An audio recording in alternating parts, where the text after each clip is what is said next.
Le ministre d'État et ministre en charge de la justice et garde des Sceaux congolais, Maître Constant Mutamba, a pris une mesure portant interdiction aux églises de pouvoir fonctionner dans un rayon de 500 mètres par rapport à d'autres. Et quelle est la nature juridique de cette mesure, ou encore, si vous voulez, la portée juridique de cette mesure prise par les gardes des Sceaux congolais pour la régulation des églises? Nous en parlons à travers ces nouveaux numéros de votre émission Droit pour tous. Nous parlerons également dans le cadre de ces numéros des droits fondamentaux attachés à une personne humaine. Quels en sont ces droits, mesdames, messieurs?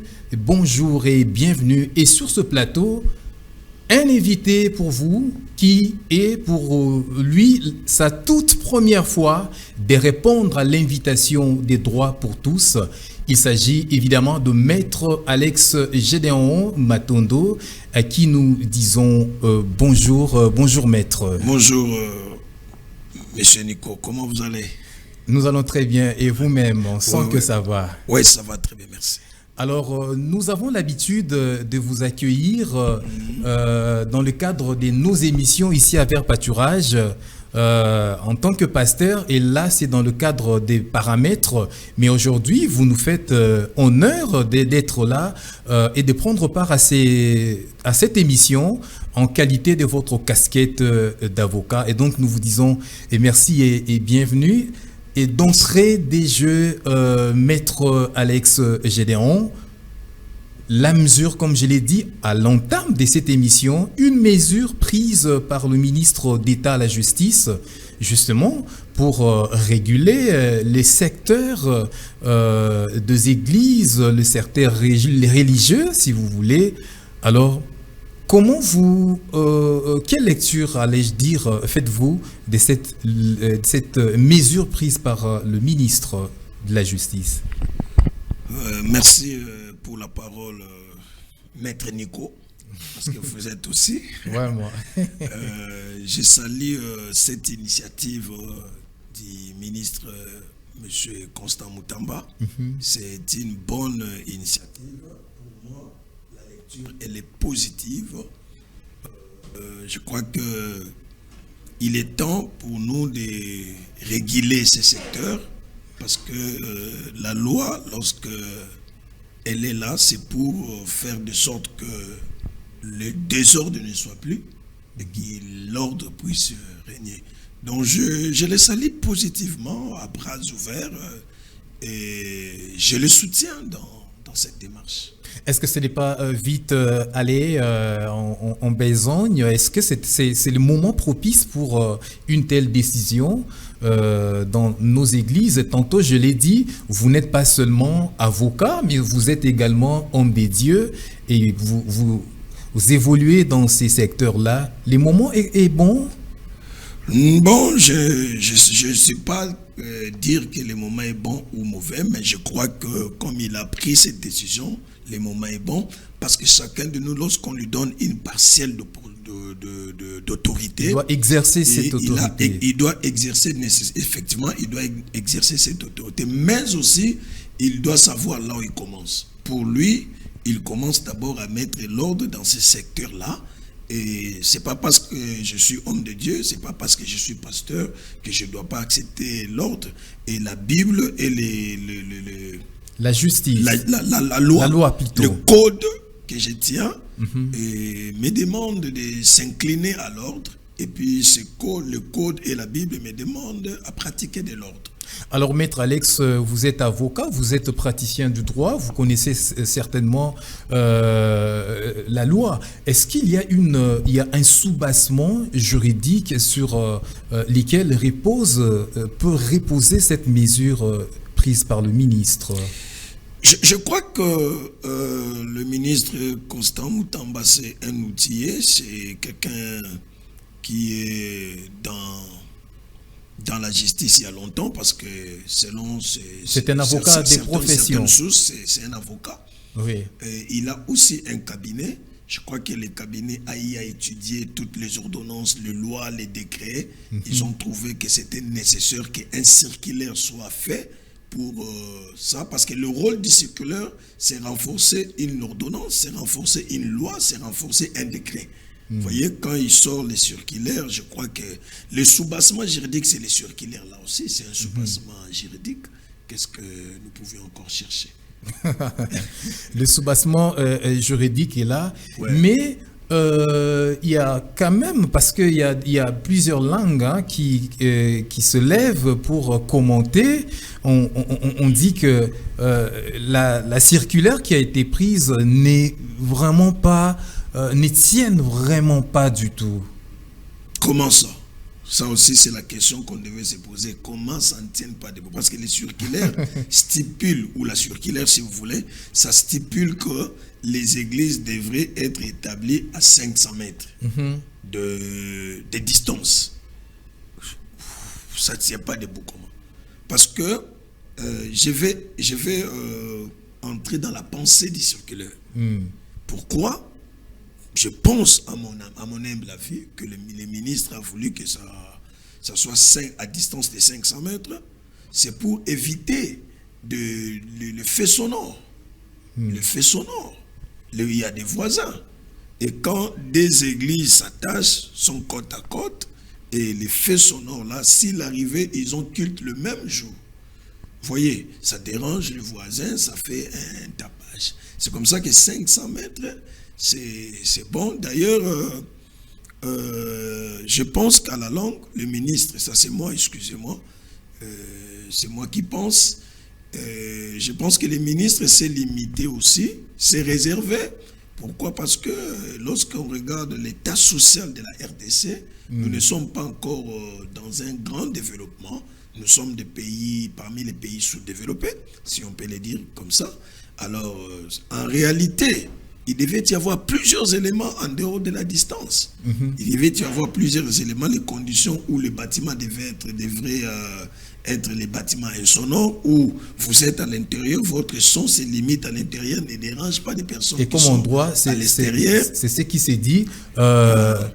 Là où s'arrête votre liberté, c'est là où la liberté de l'autre commence. Voilà. Donc c'est dans le cadre du respect justement de ce principe. Dans le cadre du respect d'autrui, dans le cadre du respect des droits de l'autre. Vous voyez?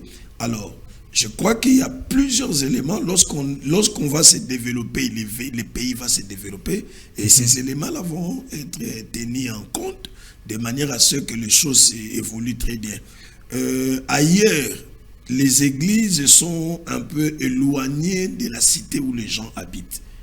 J'ai assisté dans une église dans un pays étranger où c'était dans la cité, et quand vous êtes en dehors de l'église, vous ne sentirez pas le son qui est à l'intérieur. Parce qu'ils ont répondu aux conditions. Ailleurs, les églises sont un peu à l'extrémiste, à l'extrême plutôt, j'allais dire, un peu à côté de la ville, parce qu'on évite que les gens soient dans la bruit.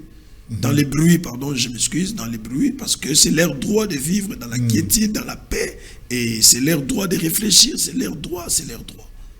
Voilà. Alors quand déjà on constate cela, on sent que le ministre est animé des très bonnes intentions quand même de pouvoir réguler ces secteurs. Je pense que, et je crois que le ministre est animé d'une très bonne intention. Papa Nico ou Maître Nico, la grandeur d'un homme ou le développement d'un homme ne commence pas parce que l'homme a des objets de chair. La grandeur et le développement de l'homme commencent lorsque l'homme commence à mettre l'ordre dans sa vie. Et quand vous commencez à mettre l'ordre dans votre vie, sachez-le déjà que vous êtes sur le chemin de la grandeur. Vous ne reculerez pas. Vous voyez, donc j'encourage, et c'est une bonne intention, c'est une bonne initiative. Il faudrait qu'à notre niveau, nous puissions aussi accepter l'ordre. Et du reste, on dit que la circulaire concernant la distanciation des églises n'est que pour les églises nouvelles qui vont naître bientôt là. Donc, lorsque la circulaire était sortie, elle a commencé à produire ses effets. Mais on dit les églises anciennes. Donc ça ne concerne pas les églises qui existent déjà. Je ne confirme pas trop, mais d'après une discussion que j'ai eue avec quelqu'un, il me l'a dit que ça concerne les nouvelles églises. Les nouvelles églises qui naissent. Alors pour les anciennes églises, je crois qu'il va encore revoir et qu'est-ce qu'il pourra faire. Mais alors, moi, dans le fond ou dans la forme, j'encourage cette décision. Et je suis partant pour cette décision. Alors déjà par rapport à certaines églises qui naissent, on l'a dit, c'est pour aussi limiter limiter au fait des dégâts liés au mauvais dysfonctionnement, parce que tout simplement il y a des églises qui ne remplissent pas les normes des fonctionnements d'une église viable. Raison pour laquelle... Oui, là vous avez raison. Là c'est une autre problématique encore. C'est une autre problématique. La distanciation, c'est d'abord un problématique et les églises viables, c'est un autre. Voilà pourquoi j'ai parlé tantôt là du développement. Aujourd'hui, l'État ne peut pas vraiment tenir rigueur certaines églises parce que dans des pays développés, il y a la subvention. Vous voyez, l'État subventionne les églises et certains pasteurs même, les représentants légaux sont payés par l'État. L'État contrôle les secteurs. Vous voyez? Alors, à la longue, quand nous allions évoluer, ces choses vont arriver. Il faut qu'une église, avant qu'il naisse et qu'il remplisse les conditions d'une ASBEL viable, et on voit l'endroit, on voit les infrastructures, et puis on vous donne le document. Donc, tout à fait d'accord. Mais alors, allons-y mollo, parce que tout commence quelque part. Si on ne commence pas, on n'arriverait pas. Il faut toujours commencer et il faut accepter et aussi encourager des très belles initiatives telles que le ministre Constant Moutamba vient de les prendre, de l'encourager, puis on avance. Ça fait rien. Plutôt, ça nous ajoute quelque chose et chacun de nous a sa façon de travailler, encourageons-les et puis voir de quelle manière ça produira les résultats. Alors, Maître Alex, vous êtes juriste. Nous allons quand même faire parler les textes légaux qui portent sur le fonctionnement des ASBEL. Nous avons notamment ici la loi numéro 71/012 du 31 décembre 1971 qui réglemente l'exercice des cultes. Là, nous sommes sous la période du président de Mobutu. Alors, comment vous interprétez cette disposition par rapport au fonctionnement des ASBEL? Bon, les ASBEL sont d'abord des personnes morales dotées d'une personnalité juridique. Dans l'exercice des cultes, ils sont libres de pratiquer leur culte comme ils veulent, à condition que ça ne dérange pas le voisin, comme on dit. La loi congolaise stipule que tout citoyen congolais est libre de choisir les cultes de son choix dans l'exercice des cultes. Et la manière dont les cultes là est pratiqué, ça n'engage pas l'État parce que l'État congolais n'est pas chrétien. Nous n'avions pas un État chrétien, mais nous avions un État laïque. Vous voyez, où tout le monde, il y a les différentes pratiques du culte. Il y a les musulmans, il y a les kimbanguistes, il y a l'église des réveils, il y a les protestants, il y a les catholiques. Tout le monde a la liberté de son culte. Alors, comme vous êtes doté de la personnalité juridique, ça vous donne droit d'exercer votre culte à la manière dont vous avez conçu ça, selon l'inspiration que vous avez reçue de Dieu. Alors, vous avez abordé la question de la personnalité juridique parce que nous sommes dans une émission du droit. L'objectif ici est de faire comprendre toute la société c'est quoi des concepts juridiques. Alors, dans le cas d'espèce, c'est déjà la personnalité juridique on en parle encore ici et là, les téléspectateurs nous suivent, ils veulent savoir c'est quoi la personnalité juridique. Bon, quand on parle de la personnalité juridique dans le cadre des ASBEL, alors une ASBEL, une association sans but lucratif, ou une église, parce que le cas précis c'est l'église, devrait être dotée d'une personnalité juridique. C'est simple, la personnalité juridique, c'est celle qui leur permettent d'ester en justice en cas de problème.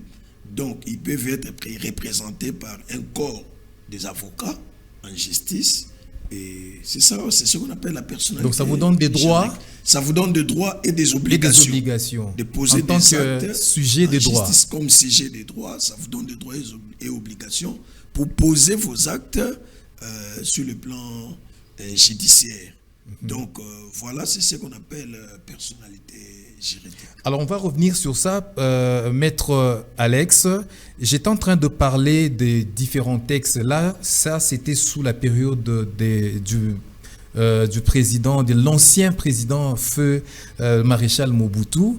Mais il y a également une disposition, c'est l'ordonnance loi numéro 79 002 du 3 janvier 1979, modifiant le numéro 71012 des 1971 réglementant l'exercice des cultes. Là, nous sommes là, c'est encore sous la période de Mobutu. Il y a également les décrets loi numéro 195 du 29 janvier 1999 portant réglementation sans but lucratif et des établissements d'utilité publique. Nous sommes sous Laurent Désiré Kabila, pour ne pas dire que on a omis ces différents règlements par rapport aux époques ou par rapport au régime.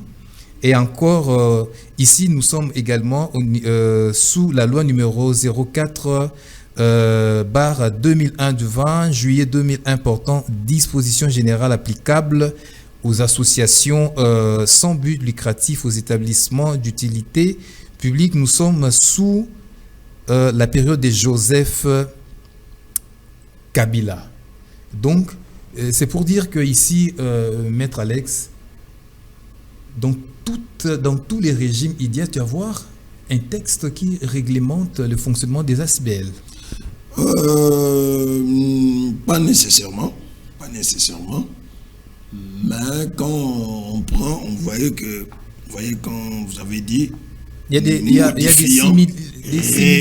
Réglementant, modifiant, c'est-à-dire... Ce sont les mêmes textes. Ce sont les mêmes, il y a seulement quelques petites modifications. Lorsque l'autre vient, dans sa façon de voir les choses, il voit que bon, les choses devaient se marcher comme ça. Même le décret loi à l'époque de Musée, ça n'a pas pu fonctionner. Ça n'a pas été mis en évidence, mis en activité, parce que je ne sais pas. Vous voyez? Donc, c'est tombé en désuétude. Il y a des éléments qui entrent en contradiction pour que les décrets, les ordonnances modifiant, réglementant puissent s'accomplir. Parce que vous ne devrez pas oublier le droit ou le social est soutenu par la justice. Vous voyez? Quand le social ne marche pas, ça n'évolue pas, il y a aussi un problème pour que la justice s'établisse. Vous voyez, c'était des bons décrets, c'était de très bonnes ordonnances, mais qui n'a pas eu son applicabilité. Alors, je ne l'ai pas lu minutieusement, mais je crois qu'il y a des éléments de distinction. Raison pour laquelle, à l'époque de ministre Constant Moutamba, lui, il sort un circulaire parce qu'il y a déjà un décret ou une ordonnance, plus dans le cadre de distanciation.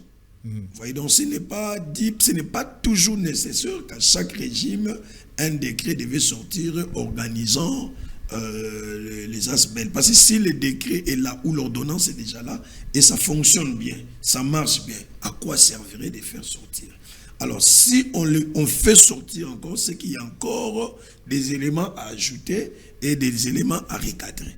Voilà ce que je Alors on va parler quand même du rôle de l'Église au niveau de la société. parce que c'est vrai, parce que nous parlons du fonctionnement des églises dans le cadre des ASBL, mais quel est son rôle dans la société? L'Église joue un très grand rôle dans la société, qu'on ne peut pas négliger. L'Église, en réalité, c'est le collaborateur de l'État. C'est les partenaires de l'État. Et vous seriez d'accord avec moi, et les gens qui nous suivent seront d'accord, l'Église a aidé beaucoup aussi l'État dans le domaine de l'éducation.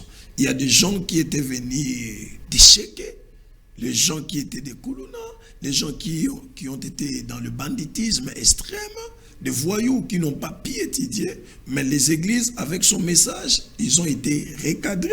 Et ces gens-là, les églises les ont envoyés dans les écoles, parce que il y a des églises qui ont des écoles.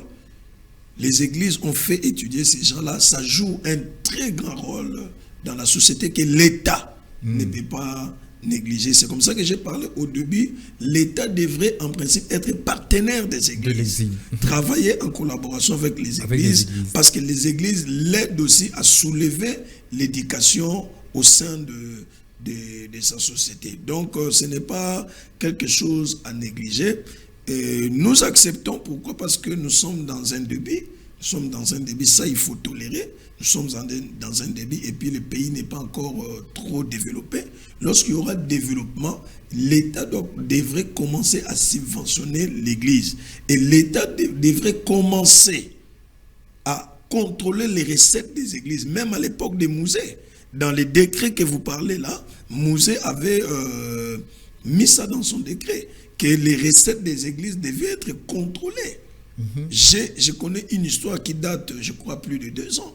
Un pasteur à l'étranger, je ne cite pas les pays, un pasteur à l'étranger a été interpellé par la police de cette nation parce que dans la caisse, qu'est-ce que j'ai dit, le pasteur est allé retirer l'argent seul à la banque, l'argent qui était de l'église. Or, dans les lois de ces pays-là, vous ne pouvez pas loger l'argent de l'église avec une seule signature. Dans votre propre compte. Dans votre propre compte, voilà. Donc, vous voyez, tous ces éléments-là, lorsqu'il y aura développement, l'État va organiser ça, mais à condition que l'État subventionne. L'église, c'est un partenaire de l'État. Si l'État veut se développer, il doit nécessairement et obligatoirement collaborer avec l'Église.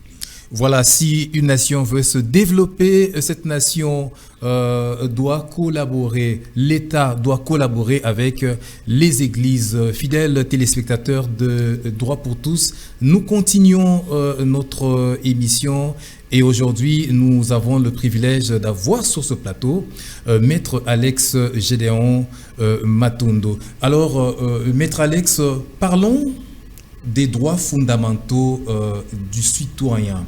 La constitution de la RDC, la loi mère, la loi des lois, a consacré ou a repris justement ces différents droits fondamentaux qui sont attachés à l'homme. D'entrée des jeux, qu'est-ce que les téléspectateurs peuvent comprendre par droit fondamental?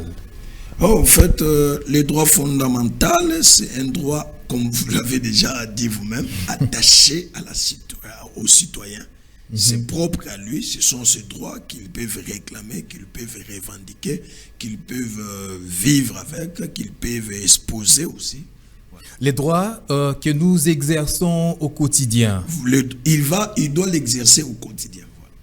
Alors, pouvez-vous nous en énumérer quelques-uns de ces droits fondamentaux qui sont inhérents à la personne? Il y a la liberté, la propriété, la justice, la liberté d'expression, la liberté de circuler, la résistance à l'oppression.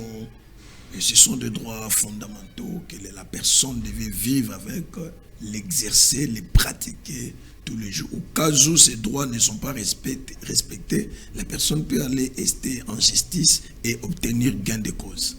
Voilà, on va rester sur certains droits. Par exemple, allons dans le secteur de l'éducation. L'éducation fait également partie de ces droits fondamentaux.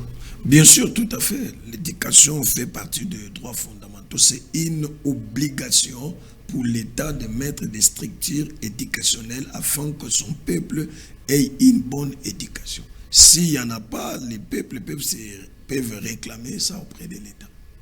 Alors, on va y aller tout doucement. Maître Alex, vous connaissez les conditions dans lesquelles étudient nos enfants, étudient les enfants congolais. Lorsque vous le mariez à ce que la Constitution a dit, est-ce que vous constatez que ces enfants jouissent de ces droits fondamentaux? Oui, je crois que l'éducation, c'est le champ de bataille de le président de la République, j'allais dire. C'est son champ de bataille actuellement. Et il est en train de se battre. Et ce secteur est en train de s'organiser petit à petit. Mais il faudrait dire vrai qu'il y a quelques failles que nous devrions améliorer pour que les conditions soient dynamiques dans ce sens-là. Mais c'est un champ de bataille que le président a pris en main lui-même. Depuis son début, le premier mandat, il s'est engagé pour la gratuité de l'enseignement. Parce que quand il a lancé la gratuité de l'enseignement, c'est dans ce sens-là pour que les droits fondamentaux de la personne, à ce qui concerne l'éducation, soient respectés, de manière à ce que tout enfant de la République démocratique du Congo, à n'importe quoi qu'il entre à l'école et qu'il connaisse au moins les ABC afin de décoller dans la vie. Donc, il y a toujours des failles. Nous sommes un pays, on se cherche, on ne sait pas sous-développer. Et puis, je crois qu'il y a des choses qu'il faut encourager et puis les failles arranger pour aller. Mais le droit, l'éducation, c'est le droit fondamental de tout citoyen. C'est le minimum que l'État devrait donner aux gens. L'État devrait travailler de manière à ce qu'il y ait un bon logement. Par exemple, l'État aussi devait prendre en charge de construire des immeubles ou des logements sociaux. Des logements sociaux, j'étais en train de dire pour tout le monde, où les démunis peuvent être aussi entassés là-dessus. L'État peut aussi prendre... Malheureusement, l'argent qui était destiné à la construction des logements sociaux en République démocratique du Congo ont été détournés.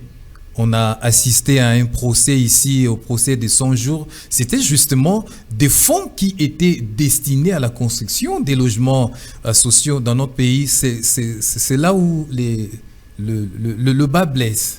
Ouais, c'est là aussi qu'il y a un problème.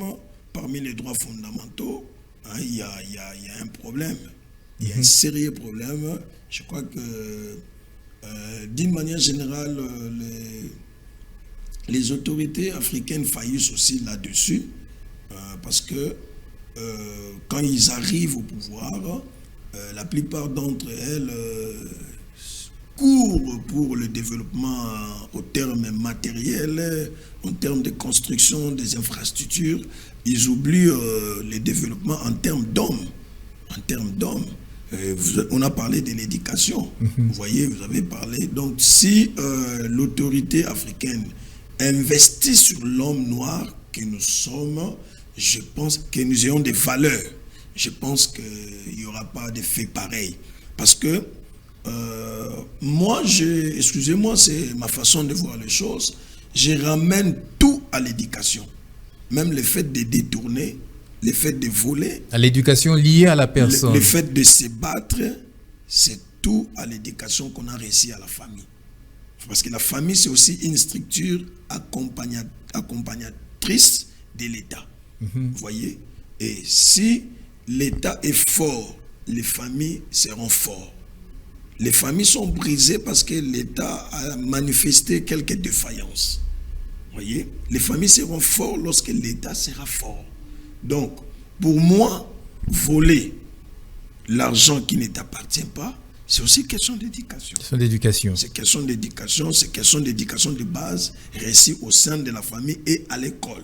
C'est comme ça que nous y encourageons ces programmes de la gratuité, parce que si quelqu'un sort d'une famille déchiquetée, d'une famille qui n'est pas qui n'a pas eu à donner une bonne éducation, l'école pouvait rattraper ça. Et voilà pourquoi nous encourageons ce système de gratuité et nous demandons aux parents d'envoyer les enfants à l'école, parce que là, ils seront enseignés des vertus qui leur permettront de ne pas faire les bavures. Sinon, ce n'est pas quelque chose à encourager. Ce n'est pas quelque chose à encourager. Même dans l'administration publique, nous attendions telle autorité, telle a volé l'argent des primes des agents, il a volé ça. Ce n'est pas bon, c'est question d'éducation. Si quelqu'un, je souligne, si quelqu'un a été bien éduqué chez ses parents, il ne volera pas. Parce que déjà à la maison, on apprend à l'enfant de ne pas toucher ce qui ne vous appartient pas. Voilà. Alors, Maître Alex, nous allons parler des revendications. Est-ce qu'une revendication est aussi constitutionnelle? Oui. Je viens de le dire, et notre constitution, je ne sais pas quel article encore, notre constitution reconnaît les revendications. Et puis je viens de le dire, parmi les droits fondamentaux, c'est le fait, j'ai utilisé quel mot, faire face aux oppressions. Hein? La loi reconnaît ça, les revendications, la loi reconnaît ça. D'ailleurs, le droit dit ceci, les revendications attendez, la phrase, ça dit quoi? Donc, un droit n'est un droit que lorsqu'il est revendiqué, merci. Un droit est droit lorsqu'il est revendiqué. Il faut que je fasse un effort avec les pasteurs. Mais vraiment, mais lorsque, dans les contextes juridiques, comme vous venez de le dire, un droit n'est droit que lorsque son titulaire, oui, bien sûr, les revendique. Voilà. Mais au cas où vous avez, on vous reconnaît un droit, par exemple le droit qui porte sur un immeuble, il vous appartient de pouvoir justement poser des actions dans le sens de revendiquer. Et si vous ne faites pas, si vous ne posez pas ces genres d'actions, eh bien, ces revendications-là, vous n'allez pas obtenir gain de cause. Non, vous n'allez pas obtenir gain de cause. Vous n'obtiendrez jamais gain de cause.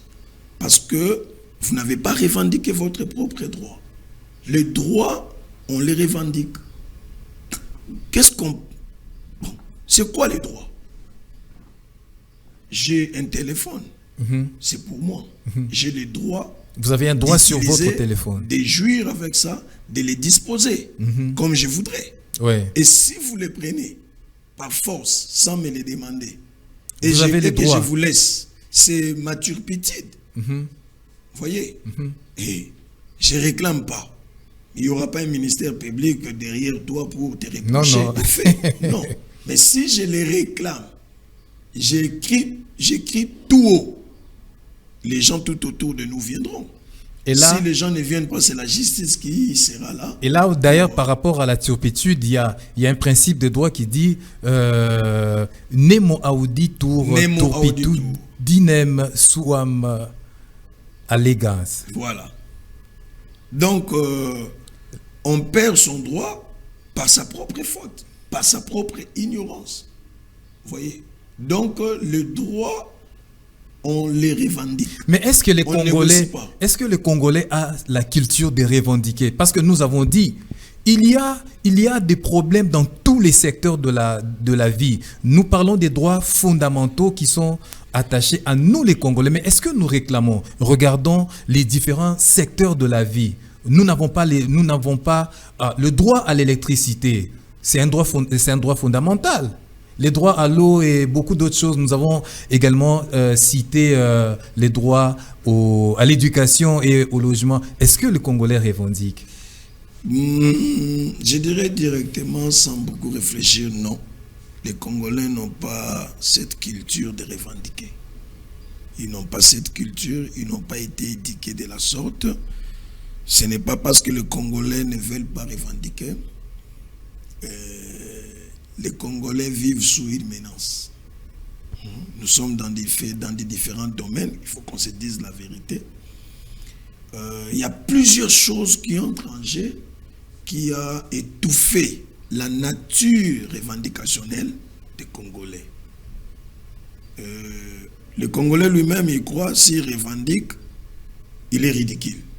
Vous voyez sur la rue, quelqu'un, on est en train de les voler, il ne crie pas, il a peur, il dit, il est ridicule. Vous voyez? Alors, il y a plusieurs faits, entre autres les menaces. C'est là qui occupe de grands postes, menace les subalternes. Il y a les faits du tribalisme. Quand j'arrive comme autorité dans une entreprise, j'invite tous mes frères, mes amis, les amis et frères du village. Et quand ils viennent là, croyez-vous que quand il partait au village avec son sac, on lui a dit no kotel mtabengisiyo okendo banamsala na lingi mobulu kunate. Pour les parents congolais, mobulu ezali muto ya désordre. Être revendiquer ses droits, c'est quelqu'un qui est désordre. Vous voyez déjà, c'est quelqu'un qui est désordre. Et en dehors de l'élément du tribalisme, il y a l'élément de la lâcheté. Facilement, on est corruptible. Quelqu'un réclame, quelqu'un revendique pour que lui aussi, on l'introduise dans les sillages de ce qu'il bouffe. Dès qu'il est introduit, il est calme. Mais un droit reste un droit. Quelqu'un qui a un droit, mais ne sait pas comment il va faire, comment commencer sa revendication. Non, mais c'est simple. Si vous reconnaissez que c'est votre droit, c'est très simple. Il y a des structures judiciaires, il y a des cabinets. Vous, on peut vous contacter. Vous êtes journaliste, mais vous êtes aussi dans le domaine judiciaire parce que vous êtes juriste. Vous avez des avocats. Je suis avocat. Il y a des jeux, il y a des structures judiciaires. Si quelqu'un a des problèmes, qu'il contacte un avocat et puis l'avocat va lui donner une direction à suivre. S'il ne trouve pas un avocat, il va directement dans les cours et tribunaux. Et dans les cours des tribunaux aussi, ils sont censés d'orienter quelqu'un. Parce que quelqu'un, il peut venir avec son problème auquel il revendique dans un parquet. C'est le magistrat du parquet qui lui dira non, ces problèmes, il faut aller au tribunal. Et il les dirige, il l'oriente. Nous n'avions pas cette culture-là. Mais le droit restait un droit. Il faut les revendiquer. Alors on va rester sur les revendications qui sont constitutionnelles. Maître Alex, les monitoring budgétaires, c'est aussi un droit fondamental parce que ça entre dans les cadres des revendications. Nous, Congolais, nous ne savons pas que nous devons faire les monitoring budgétaires pour suivre les structures de l'État. Pour savoir comment est-ce que nos finances, les finances du pays sont gérées. C'est quand même de notre droit, mais nous ne le faisons pas. Pourquoi? Bien sûr, tout à fait. Tout à fait. Surtout dans ce domaine-là de l'État. Je vous dis, il y a à boire et à manger. Parce que nous sommes des contribuables. Bien sûr. Les fonds que l'État est en train de gérer, c'est les fonds qui nous appartiennent en tant que contribuables. Mais nous ne réclamons pas, nous ne revendiquons pas plutôt. J'ai suivi dans les informations, je ne sais pas quel jour, mais je crois que c'est récemment, ça doit être aujourd'hui ou hier, comment on les appelle, les conseillers communaux. Oui. De la République. Ils sont en train de réclamer plus ou moins... Oui, ils sont en train de réclamer beaucoup de choses. D'ailleurs, on dit que depuis qu'ils sont entrés en exercice de leurs fonctions, ils n'ont perçu aucun rang, aucun franc. Non, là, ce n'est pas un problème parce que ils devaient être budgétisés. Quand on parle de budget, nous sommes dans une période de conférence budgétaire. Ouais. Peut-être ils seront budgétisés pour l'année prochaine parce que quand ils sont venus, la loi budgétaire a été déjà faite. Vous voyez, quand ils sont venus. Alors, il faut aussi qu'ils aient des patience. Mais, ce que moi j'ai aimé, ils sont allés voir l'honorable Vital Kamerhe et ils se sont réunis, ils ont exposé leurs désirata. Et j'ai aimé la réaction de M. Vital Kamerhe, qui est président de l'Assemblée nationale. Il a réussi tous ses désirata et il promet de travailler là-dessus. C'est ça.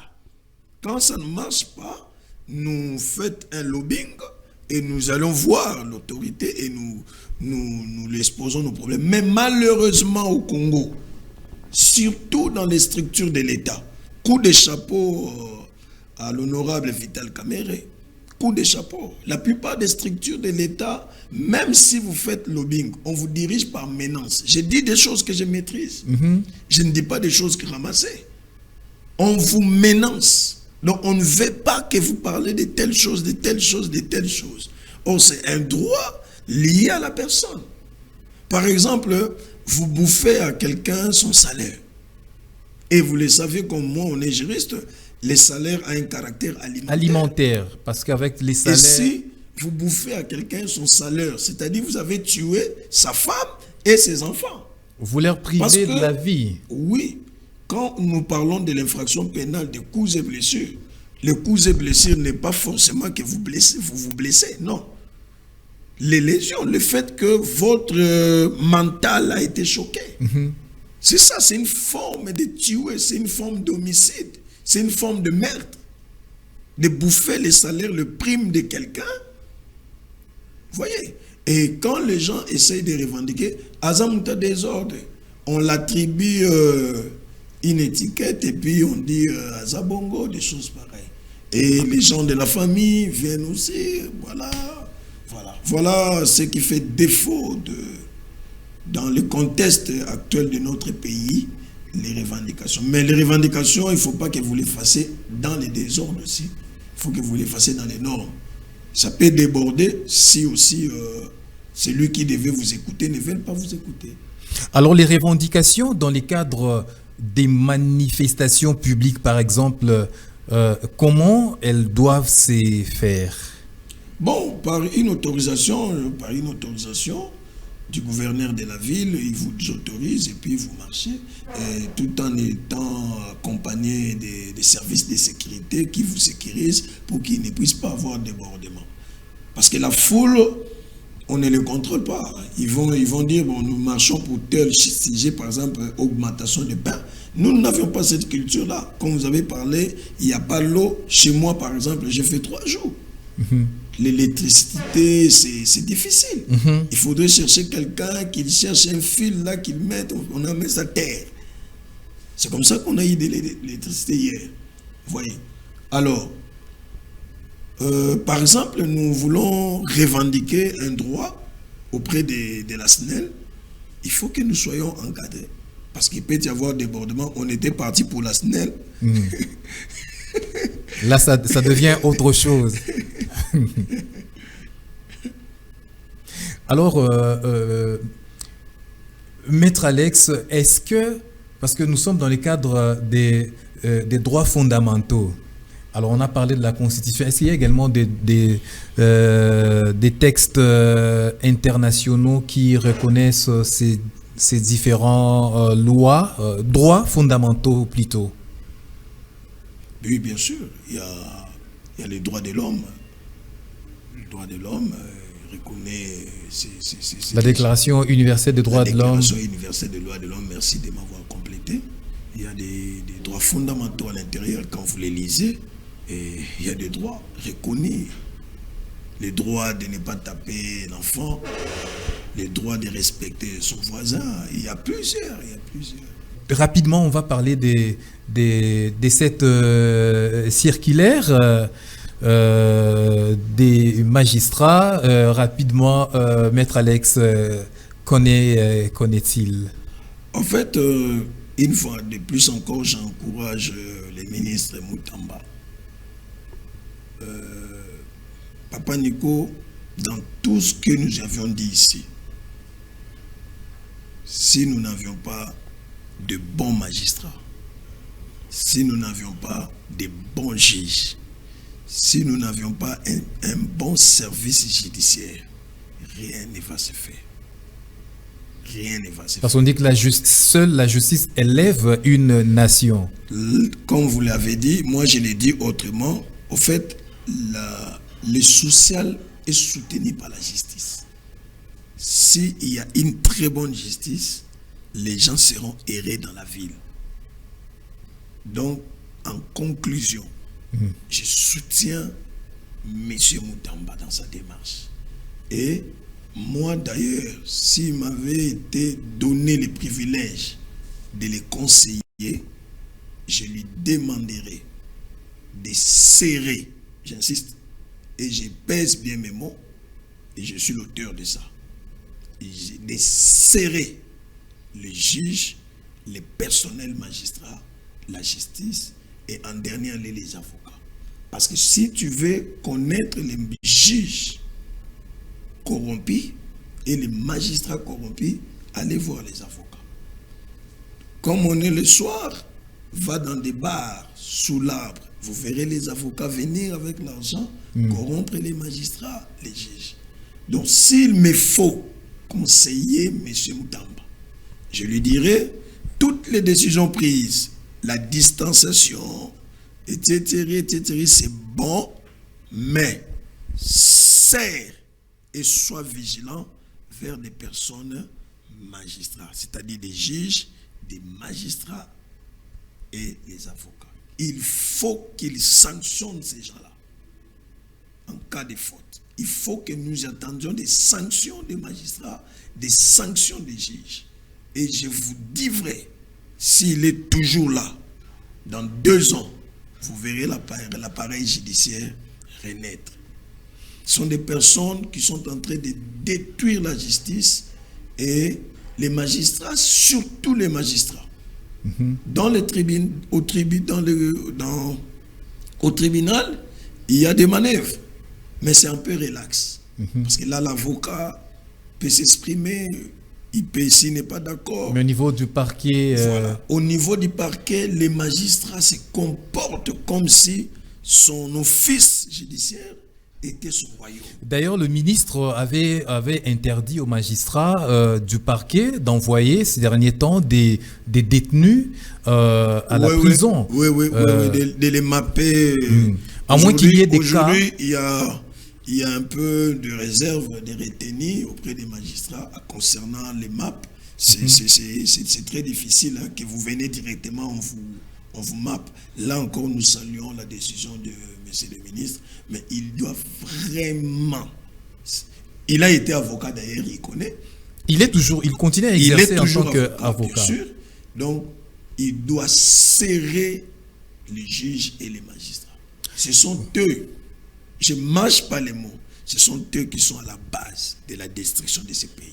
Alors, je pense que prochainement, nous allons aborder cette question, les comportements des magistrats et des juges, mais nous parlerons également des droits et devoirs des détenus dans la prison.